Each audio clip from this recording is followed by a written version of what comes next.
বেআইনি পার্কিংয়ের বিরুদ্ধে মুর্শিদাবাদ জেলা প্রশাসন কড়া নজরদারি শুরু করলো। জেলার সদর শহর বহরমপুরকে যানজটমুক্ত রাখতে সক্রিয় উদ্যোগ শুরু। বহরমপুরের বিভিন্ন এলাকায় দেখা যায় মানুষ যেখানে সেখানে গাড়ি পার্ক করে কেনাকাটা করছেন বা আড্ডা মারছেন। এর ফলে প্রতিদিনই যানজটের সমস্যায় ভোগেন সাধারণ মানুষ। এই বিশৃঙ্খলা রুখতে শুক্রবার খোদ এসডিও সদর শুভঙ্কর রায় ব্যস্ত লালদিঘি এলাকায় পুলিশকে নিয়ে নামতে দেখা গেল। পার্কিং জোনের বাইরে গাড়ি বাইক রাখলেই দিতে হবে জরিমানা।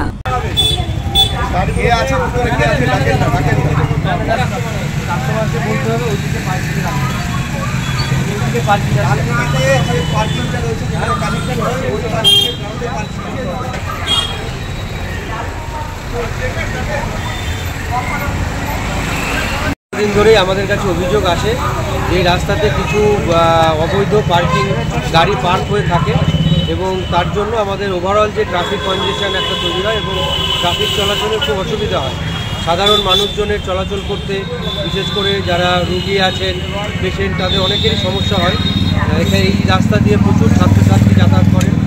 তো সেই জন্যে আজকে আমরা সবাই মিলে একসাথে নেমেছি। একটু এখানে যারা ব্যবসা করছেন প্রত্যেককে আমরা প্রথমে বোঝাচ্ছি যে আমাদের এখানে পৌরসভার একটা আমাদেরই জায়গা আছে এখানে, সেখানে পার্কিংটা রাখার জন্য, এবং পরবর্তীতে যারা আমরা আবার এখানে আসবো।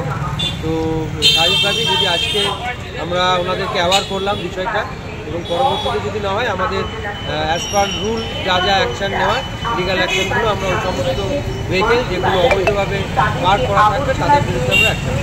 কোন কোন জায়গাগুলো স্যার আজকে লালদিঘিতে পুরোটাই তো দেখছি আমাদের চলছে, তো আমরা হয়ে যাচ্ছি।